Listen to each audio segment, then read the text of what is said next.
I said, if Ahmed Bola Tinubu fails, hold me responsible. You say? I say, if Tinubu fails, hold me responsible. Thank you. The job people are already angry that this is the worst government. We have just started. We must learn a lesson. This man! You're gonna trust man, hand down. Your eyes will see what your mouth cannot talk. Fight everywhere. Fight everywhere. Palliative. From Madara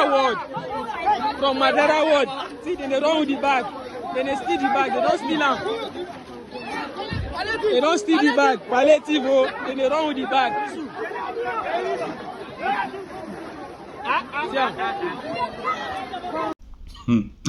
Sorry for that distraction. Honestly, that is the life reality, what is going on in Nigeria. It is a sad reality because people who think that they are going to get position because of that, let me support someone I know that doesn't have competence to lead Nigeria. At the end, I think they are seeing the other side of it, and it is very shameful. So let me go straight to the point, the reason why I'm making this video. Day before yesterday, that was Saturday, I saw a video from the National Assembly Television on their YouTube channel where the Senate President Godswill Akpabio was passing one bill they called the Igbo Development Bill, something like that. So I did a research about this bill. I discovered that this bill has been rejected for good 6 years. In other words, this bill, they are passing it so that they will be able to develop Igbo regions in the name that when they had Biafra war, that they destroyed so many things, that Nigeria has not developed Igbo land, how they're supposed to develop it. It made me laugh, you understand. I'm laughing because I think this is a misplacement of priority. It's a misplacement of priority. So what I was expecting either the Igbo or the Igbo politicians who are pushing all these things now is this, and they should have been fighting for regionalism. You see, when Nnamdi Kanu started his this Biafra agitation, I was following Nnamdi Kanu right from time. Nnamdi Kanu was not violent at all, and everything he was saying was, was under the control of the Nigerian law and the United Nations law of self-determination. So Nnamdi Kanu was not that violent. He was talking about how to develop Igbo land, that the government is marginalizing the Southeast, and when it comes to political appointment, they don't come to those regions to take vital positions. When it comes to infrastructural development, that there is no project in those areas. He talks about why is it that Calabar Seaport is not working, what happens to Port Harcourt Seaport, what happens to refinery in Imo State, and he started talking about the well-beings of Igbo people. That was how everything started. And when they were protesting, you will see them marching on the street doing whistle until, the soldiers, the police started shooting people who are unarmed.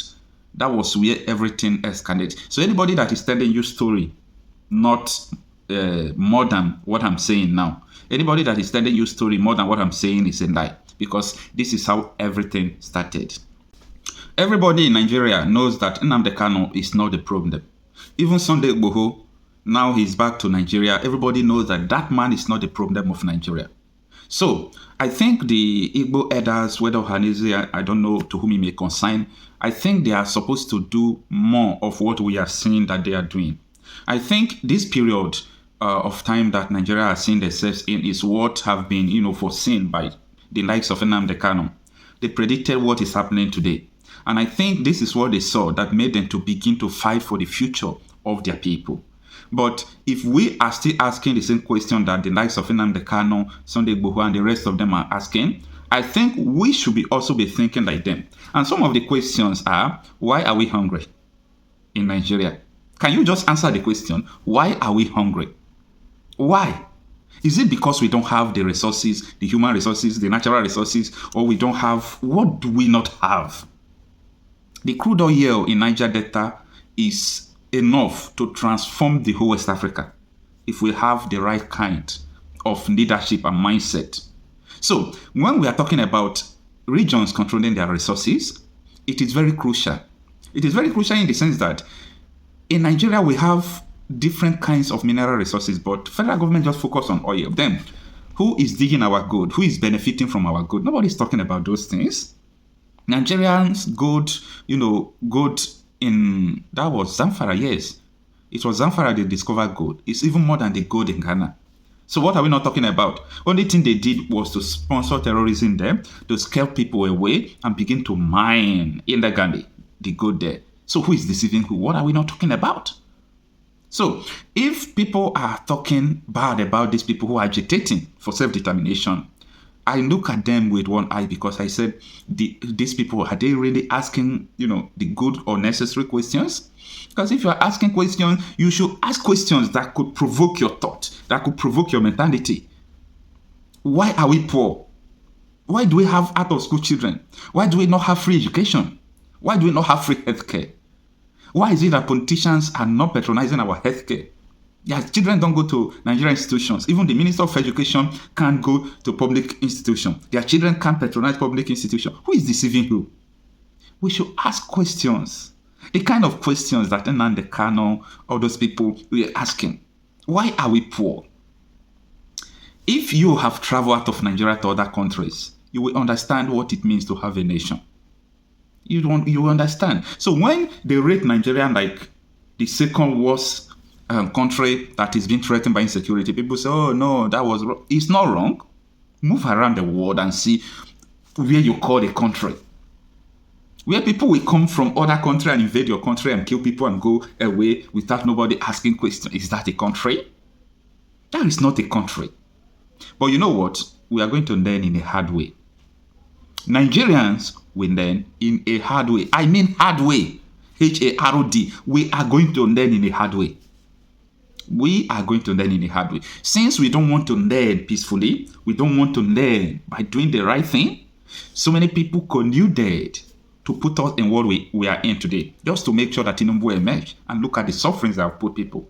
How will all those judiciary be feeling now? How will INEC chairman, how will he be feeling right now?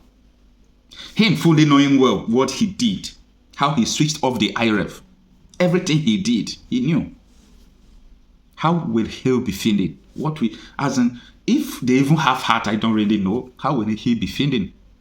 Well, Ohaneze and Igbo people, please, if you people really need development, you don't need that development bill they are passing in the Senate. You people need to fight for the release of Nnamdi Kanu. You people need to have a family meeting. You people need to gather your people, gather your politicians, you people should sit and talk about how you people can control your resources. It is time for you people to fight for regionalism. Igbos have developed Nigerians. There is no state you will go, you will not see an Igbo, infrastructures. But go to Igbo land, how many other tribes have properties and companies in Igbo land? If you even move abroad, it's the same thing. Igbos have that, catalyst of development. They are catalyst of development. Anywhere they make things happen.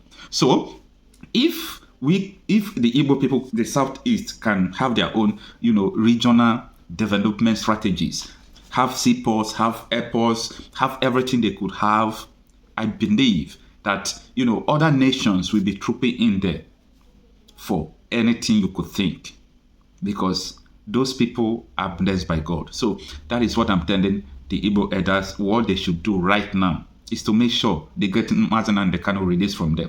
Sunday Igbo is working free.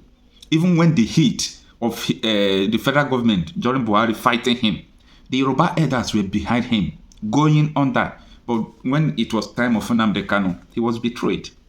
After all, when they banned IPOB, they said it's a terrorist organization. It was still Igbo politicians that did that. Why Yoruba people were helping Sunday Igboho? So it depends on what we need anyway. If we really need development, that development bill is not what we need. We need the development of the Southeast by their own people. If they can control their resources, let every region control their resources. I believe everything could go well. Let me know what you think in the comment section.